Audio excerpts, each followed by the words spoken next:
नमस्ते, स्वागत है आपकी इस चैनल पर एडवोकेट नरेंद्र माधव पर।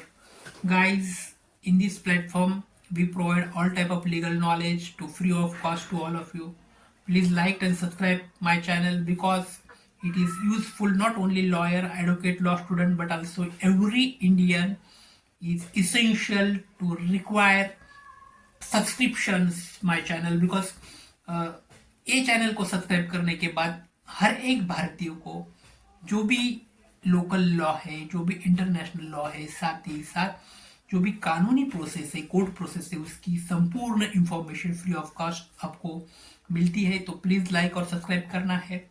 दोस्तों, ये जो सीरीज आप देख रहे हैं governing immigration law in India, जो भारतीय जो भी इमिग्रेशन एक्ट है, इमिग्रेशन की जितने जितने भी कायदे कानून या धारा है, इसके अंतर्गत हम ये सीरीज लेके आ रहे हैं. आज के माध्यम से हम इस सीरीज को और आगे बढ़ाएंगे और इस सीरीज में हम देखेंगे कि the registration of foreigner act 1939.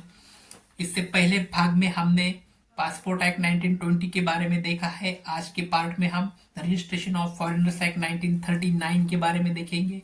तो सबसे पहले हम देखेंगे what is the purpose of the registration of foreigner act 1939.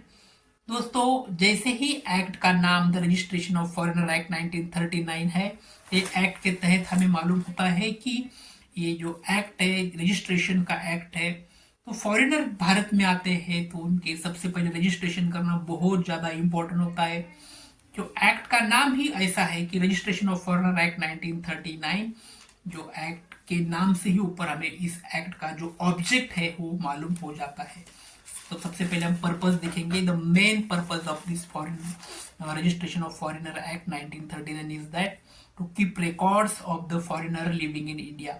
जो भी फॉरेनर भारत में आके रहते हैं उनका रिकॉर्ड यहाँ पे हमें रखना है. To keep records of all of the foreigners living in India. We know that in today's scenario is totally different. Lot of foreigners came to our country, live here very well. जो main purpose होता है तो यहाँ पे record करना है कि जो भी फॉरेनर है जो भारत आके रहते हैं उनका रिकॉर्ड इस एक्ट के तहत रखने का है. ये उसका मुख्य उद्देश्य है, main purpose of this act. जैसे मैं पहले ही कह चुका हूँ कि रजिस्ट्रेशन ऑफ फॉरेनर्स एक्ट के नाम भी जो है इस एक्ट का रजिस्ट्रेशन ऑफ फॉरेनर एक्ट 1939, जो मेन नेम है रजिस्ट्रेशन, वो नेम से ही हमें पता चलता है कि what is the object of this act. Okay, now अब हम इस बारे के प्रोविजन भी देखेंगे कि एक्चुअली ओवरऑल तो नहीं लेकिन एक ओवरव्यू देखेंगे कि what is the main purpose of this act और what is the main provision of this act. Now anyone staying more than 18 days must register within the FRO, Foreign Regional Registration Office, within 14 days of arrival. You know that anyone staying more than 180 days must register within FRO. Those foreigners come to the India, जो भी foreigner Bharat आके बसते हैं, रहते हैं, लेकिन 180 दिन से ज़्यादा भारत आकर रहेंगे, तो उनके लिए essential requirement is that foreigner must be register.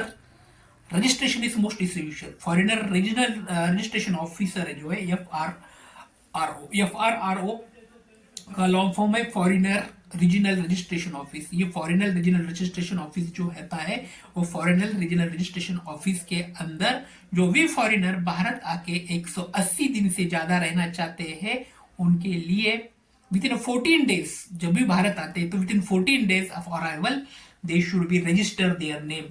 तो जो भी फॉरेनर भारत आके रहना चाहते हैं और उनका भारत में स्टे का जो टाइम है वो 180 दिन से ज्यादा है, तो उनके लिए बाइंडिंग ऑब्लिगेशन ये है कि उन्होंने जल्दी FRO ऑफिसर जो है FRRO foreigner regional registration office जो होता है उनके तहत उनका रजिस्ट्रेशन करना उनके ऊपर दायित्व होता है. लेकिन तब सब्सक्राइब पीरियड और जो मेन पीरियड जो होता है विथिन 14 डेज ऑफ अराइवल, जो कि भारत आने के 14 दिन के पहले ही वो फॉरेनर को FRRO में जाके उनका नाम का वहाँ पे रजिस्ट्रेशन करना it is most essential for each and every foreigner.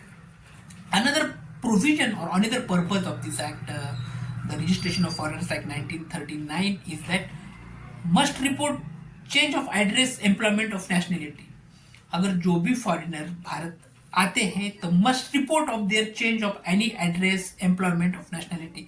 अगर भारत में आकर भी बसते हैं 180 दिन से ज्यादा, तो भारत में भी कौन से भी सिटीज में, कौन से भी शहर में आके बसते हैं, तो उस पे अंदर जो भी उनका एड्रेस चेंज करना होता है, या फिर यहाँ पे एम्प्लॉयमेंट के सिलसिले में भारत आते हैं या नेशनलिटी के तहत भारत आते हैं, तो जो भी एम्प्लॉयमेंट का जो भी ड्यूटीज या फिर जो भी एम्प्लॉयमेंट की जो उनकी ड्यूटी चेंज होती है, तो उसका जो भी एड्रेस है, जो भी कंपनीज, फॉर एग्जांपल जो कंपनीज के एक्ट जो फॉरेनर से आके ड्यूटी करते हैं मुंबई दिल्ली जैसे शहर में, और वहाँ का उनका एड्रेस अगर चेंज होता है तो वो भी उनको FRRO में जाके जो चेंज हुआ एड्रेस है वो भी फॉरेनर को वहाँ जाके मेंशन करना पड़ता है कि it is my new address, my past address है so and so is my new address. ये उनको वहाँ जाके दिखाना पड़ता है, तभी जाके वहाँ पर FRRO की जो भी गवर्नमेंट अथॉरिटी होती है वो फॉरेनर को वैलिड फॉरेनर कहे जाएंगे। अगर इसकी कोई फॉरेनर इस लॉ का वायलेशन करता है तो इट इज बिकम पनिशेबल, ये ऑफेंस बनेगा। तो ईच एंड एवरी फॉरेनर्स याद रखें कि the main purpose and main object of the registration of foreigners act 1939 का ये है कि अगर भारत में आकर बसते हैं 180 दिन से ज़्यादा, तो भारत आने की 14 दिन विद इन 14 डेज आपको रजिस्ट्रेशन करना है। साथ ही साथ अगर एम्प्लॉयमेंट के सिलसिले में आते हैं या फिर कोई नेशनलिटी के सिलसिले में भी आते हैं, तो जो भी एड्रेस आप भारत में आकर चेंज करना चाहते हैं, तो चेंज हुआ एड्रेस भी आपको FRRO में जाके सुनिश्चित करना है, वहाँ बताना है। It is the most essential thing of the registration of foreigner act 1939। दोस्तों, लॉज ऑफ इमिग्रेशन जो है, governing of Indian laws immigration के पर्पजेस है, उसके तहत बहुत सारे एक्ट्स आते हैं। एक वीडियो में ये तो आपके ऊपर लेके आना बहुत लेंदी बनेगा, तो इसके लिए हमने छोटे छोटे वीडियो की सीरीज बनाई है। छोटे छोटे वीडियो के सीरीज के तहत हम बहुत सारे वीडियो आपको लेके आने वाले हैं। तो आज हम यहाँ पे रुकेंगे। नेक्स्ट वीडियोस में हमें द सिटीजनशिप एक्ट 1935 के बारे में देखना है। What is the purpose of citizenship act 1935 और what is the object behind that the citizenship of 1935 हमारे नेक्स्ट वीडियो में देखेंगे। Thank you for watching.